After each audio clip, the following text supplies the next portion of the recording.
Hello everyone. Today's topic is Nalanda University. So it is currently in news because प्रधानमंत्री मोदी जी ने inaugurate करने वाले हैं. So we will see. We can see the article in Times of India. Then we can see Indian Express में भी इसका article छपा हुआ है. तो हम इसके बारे में डिटेल्ड इन्फॉर्मेशन देखते हैं. हिस्ट्री से देखेंगे. Then we will come back to modern. And now we can see the campus. Campus बहुत बड़ा है. 40 हेक्टर्स का कैंपस है. देन बहुत सारे ऑफिसेज एंड लाइक ऑडिटोरियम वगैरह है. So coming back to the history से स्टार्ट करते हैं. Nalanda university was founded by the Gupta ruler Kumar Gupta इनके फाउंडर्स थे.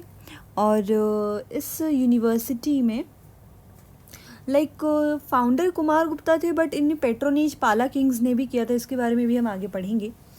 तो कुमार गुप्ता जो रूलर थे वो लेट रूलर थे गुप्ता डायनेस्टी के. Gupta dynasty was founded bye Shri Gupta.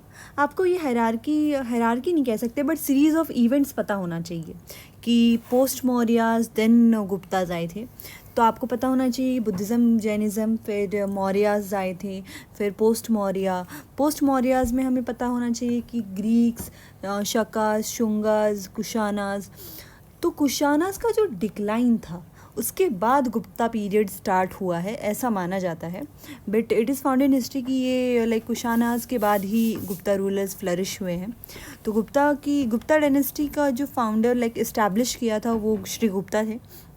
Shri Gupta के बाद we will see like Chandragupta was also there. Chandragupta then Samudragupta थे. देन चंद्रगुप्ता टू थे. देन उसके बाद कुमार गुप्ता थे जिन्होंने नालंदा यूनिवर्सिटी फाउंड की थी. तो हम इसके बारे में डिटेल्ड इन्फॉर्मेशन देखते हैं. तो 5th and 6th सेंचुरी के वक्त का टाइम था. It is located in modern day Bihar, 88 kilometres from Patna. And Gupta king Ashoka build some of the architecture in the university. ये भी आपको लाइक बस पता होना चाहिए. It is not necessary. इतनी डिटेल इन्फॉर्मेशन किसी कॉम्पिटिटिव एग्ज़ाम में नहीं पूछेंगे. कुमार गुप्ता, आपको ये पता होना चाहिए जो गुप्ता पीरियड और गुप्ता डायनेस्टी है वो कन्नौज, उत्तर प्रदेश, कन्नौज में उनका वो था लाइक कैपिटल. एंड देन वो यूपी एंड बिहार में फ्लरिश्ड थे. जो नालंदा यूनिवर्सिटी है that is of Buddhist learning. Okay, so Buddhist learnings के बारे में भी हम देखेंगे. बट बुद्धिस्ट लर्निंग में अगर हम डिटेल देखें तो 3 सेक्ट्स होते हैं, 3 स्कूल होते हैं, जिसमें सबसे पहले हम अगर बताएं तो that is Hinayana, then Mahayana is like मैं इसको डिटेल में आपको बताती हूँ. आप अगर चाहे तो आप वैसे शॉर्ट नोट्स बना सकते हैं.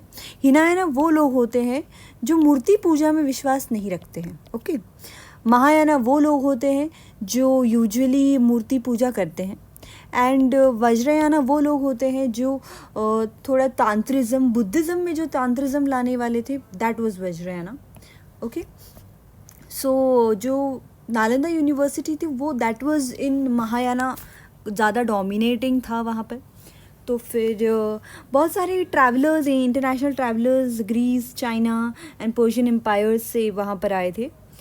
डिक्लाइन हम बाद में पढ़ेंगे, डिक्लाइन हम बाद में देखेंगे, तो आप इसे भी देख सकते हैं.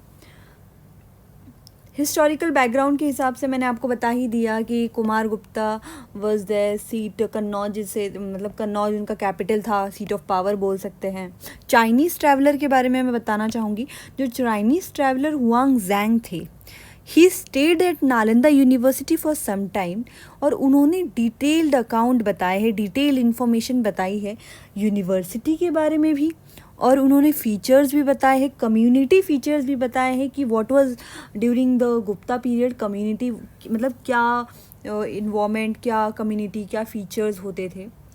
तो ये भी हमें पता चला. और उसके बाद जब हम देखेंगे गुप्ता पीरियड का जो डिक्लाइन हुआ, गुप्ता पीरियड के डिक्लाइन के बाद भी नालंदा यूनिवर्सिटी को पैट्रोनेज किया गया है पाला किंग्स के द्वारा.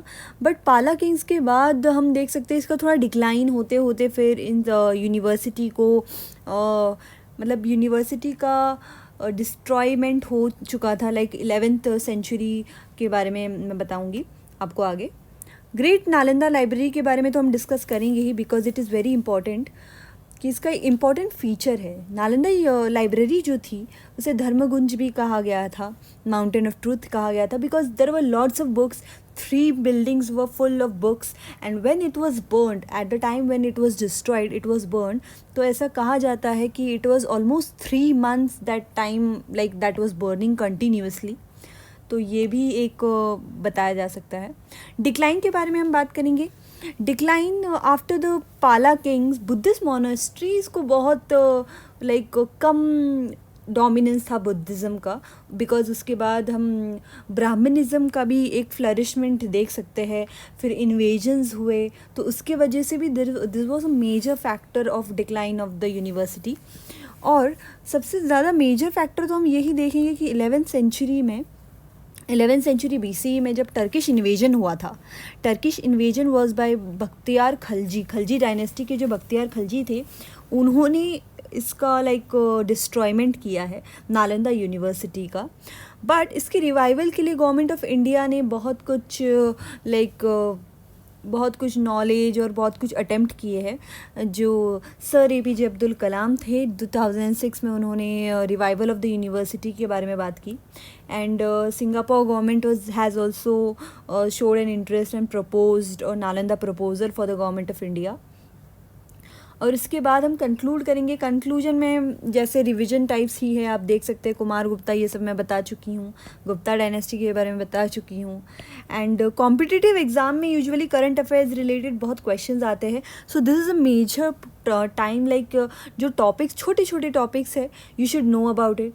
And okay, this is all for today's topic, guys, but there is one more information which I would like to give you, that is Nalanda University is a World Heritage Site as well। okay, तो आपको पता होना चाहिए, क्योंकि कभी कभी competitive exam में direct questions आ जाते हैं कि यूनेस्को वर्ल्ड हेरिटेज साइट है या नहीं है।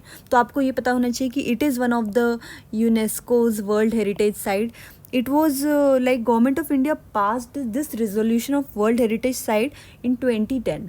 ठीक है, तो आपको ये एक न्यू नहीं, ये एक इन्फॉर्मेशन मैं बता रही हूँ। So this is all for today's topic, guys. But आप कमेंट सेक्शन में बता सकते हैं कि which topic you want to learn, तो मैं आपको एक शॉर्ट वीडियो बना सकती हूँ। Thank you so much.